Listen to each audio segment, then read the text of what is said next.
All right, we continue following the story very closely. Moving on now, it's the day of Akrosh Divas in the country. That is when the opposition is clobbering up unity to counter the government. So you have a left which has called for a nationwide bandh. You have the Congress and the TMC which has said they will participate in the protest. The JDU has distanced itself and so has the BJD. And you have day 10 of the parliament session which is staring at a logjam. So let me go across first to my colleagues Supriya and Pramod, who are joining us from the capital. Situation looking in Chennai, because you also have the AIA DMK and the DMK which has seen unity within the opposition and supported this nationwide bandh call. Well, Devina, when it comes to Chennai and demonetization, certain amount of U-turns have also occurred here. For instance, MDMK, the main prominent leader of People's Welfare Front, a couple of days ago started agreeing with the Modi's decision for demonetization, and he has welcomed the Prime Minister's move. Right now, we're amidst DMK cadres over here, but there is almost 800 cadres in a small lane next to the collector's office, and as you can see here, the cadres here and DMK leader MK Stalin is going to continue the protest here. But the problem is that it seems like DMK is more worried about the state not supporting people's cause here rather than the center. And as you can see, there are like interesting cadres over here wearing dresses made of plants, and they're stating that demonetization has pushed them back to the Stone Age. Enna reason? Edukkaga indha mari potirukringa? 500 1000 சில்லற கட்டியா பழங்காலத்து என்னது மக்களோட போய் இணைஞ்சிரும். Well, they mentioned that removal of 500 and 1000 rupees notes in just one day has pushed them back to the Stone Age. இப்போ ரொம்ப கஷ்டமா இருக்கு அந்த இல்லாம முடியல. சாப்பாடு கூட வழி கிடையாது. பணத்துல பாதி போட்டோம். இந்த பணத்துல பாதி என்ன காரணம்? அரசாங்கம் என்ன பண்ணாப்பா? Well, they are questioning that they are not able to get food because of the lack of money, especially the state in Tamil Nadu. And to be noted point is that even after 500 rupees has been introduced, it is not we are not able to get that well in Chennai. And as you can see, they are not wearing 1000 or 500 rupees notes, just 10 rupees notes and huge garlands of it. Unfortunately, the person also trying to show that he is eating leaves here, Devina. Well, Pramod, no doubt it's an innovative way to protest, to say that how perhaps the country is being brought back to Stone Age. The Reserve Bank of India has also said that the central bank is continuously monitoring the situation. But what about the inconvenience faced to the Aam Aadmi in Chennai? Are the roads and routes blocked because of these protests, or are these protests happening at a set location?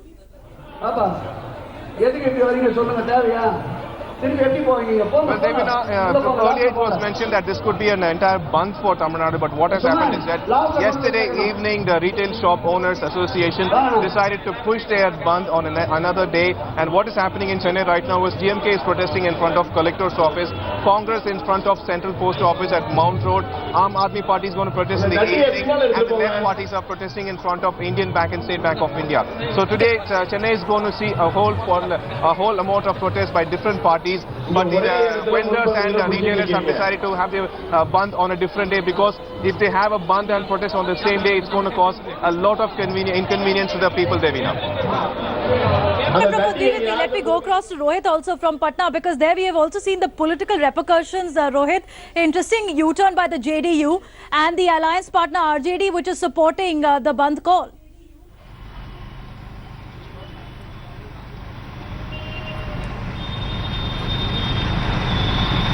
Well, absolutely. The political development extremely interesting, and there is basically no U-turn, because right from day one, Bihar Chief Minister Nitish Kumar has been supporting Prime Minister Narendra Modi over demonetization, and he has reiterated his stand a couple of times also. And on the contrary, another constituent of the Grand Alliance government, that is RJD, Lalu Prasad Yadav, he has been completely against this demonetization. So there are basic differences that have now erupted within the Grand Alliance. But as far as today's protest march is concerned, or a Bihar or a bandh is concerned, you can see here right now we are at the Dak Bungalow roundabout in Patna. This is the place where at early morning 9 o'clock the Congress leaders, the Congress workers were supposed to come here with a protest march and demonstrate here, but it's almost 9:45.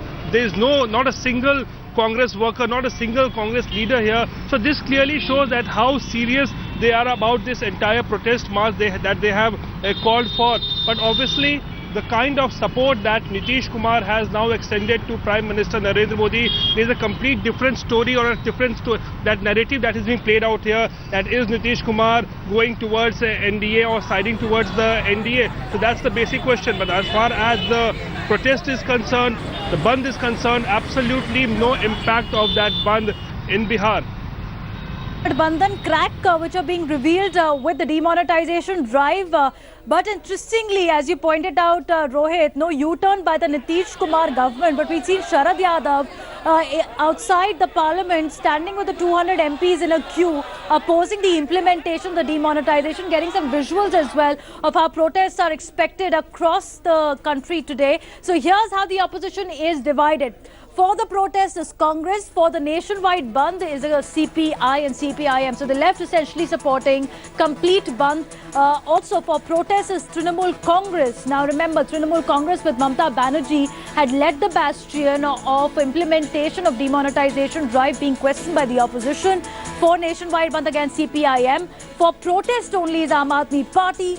And we just see that it's the left party cobbled together for even shops shut down, roads blocked, and this is where we're seeing a major difference coming between the opposition. Let me go across to Supriya. Supriya, we're looking at day 10 of the winter session, and we're looking at a divided opposition and its strategy to corner the government on Akrosh Divas. There will be an opposition leaders meeting around 10:30 is what we believe. Will there be a unity projected after that? Well, Devina, the strategy is very simple that outside the parliament they're going to march separately, but inside the parliament they're going to strike together. There is a meeting which is scheduled around 10 a.m. together. There is a meeting which is scheduled around 10 a.m. today of all the leaders of the opposition parties. They will be charting out as to what is going to be the strategy as far as cornering the government on the issue of demonetization is concerned. 10 days have passed. No business has happened in both the houses of the parliament. We have been seeing that there were some tidbits of debate which took place on the issue of demonetization, but overall the work is not happening in the Rajya Sabha. What we are hearing is that today, after the Jan Akrosh Divas, it is as far as the issue of discussion on demonetization is concerned, the opposition is demanding a JPC. At the same time, presence of Prime Minister Narendra Modi in both the houses when the debate of demonetization will take place. And also, they are seeking a debate under Section 56, which requires a voting. As far as the opposition is concerned, they are saying that they are in a united form inside the house. But we're in a huddle at the moment. Going across to my colleague Rohit, who's joining us from Patna. We believe, Rohit, now the protests have started. Congress finally getting its act together with the first salvo being fired in Patna ahead of the day 10 of winter session.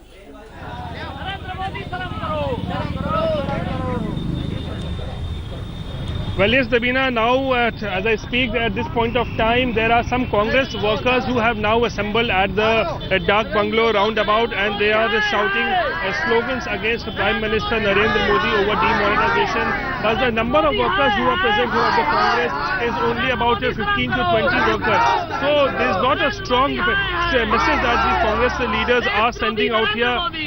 ये बताइए क्यों विरोध कर रहे हैं नोटबंदी का? नोटबंदी का हम लोग इसलिए विरोध कर रहे हैं कि आज जाकर के देखिए पूरे देश में त्राहिमाम मचा हुआ है। जो निचले तबके के लोग हैं वो लोग बैंकों में जाते हैं और उनकी कितनी परेशानियां होती हैं ये देख करके कांग्रेस पार्टी आज सड़क पर विरोध मार्च कर रही है। तो ये लेकिन 10-15 आदमी से प्रदर्शन से क्या नहीं, अभी कांग्रेस की पूरी जत्था आ रही है। एक छोटी सी टीम हम लोग लेके चले हैं कांग्रेस की, और एक पॉइंट पर हम लोग थे, बाकी सदाकत आश्रम से सारे लोग चल रहे हैं जो हजारों की संख्या में है। जेडीयू आपसे अलग हो गई है? नहीं, जेडीयू मोरली सपोर्ट कर रही है हमारी, लेकिन आज हमारे साथ सड़क पे नहीं है जेडीयू। आप लोग मानते हैं कि गलत है? हाँ, नोटबंदी गलत है। हम लोग मानते हैं कि नोटबंदी गलत है और उसकी जो नीति निर्धारित की गई है नोटबंदी की वह गलत है। So there you can see the visual that there are a couple of protesters, in fact 5 to 10 protesters who have assembled here at the Dak Bungalow roundabout, and they are chanting slogans against Prime Minister over demonetization, and they are also raising questions about the inconvenience that is being caused to the Aam Aadmi who are standing up in queues outside ATMs and banks. But it's interesting, Rohit, as you're pointing out, in Bihar we've seen JDU, Nitish Kumar supporting the government. It's RJD, the Congress, which will be on the streets protesting. In West Bengal is the TMC supporting the protest, but not the Bandh that the left party has called out for. So divided opposition taking on a united government at this point of time.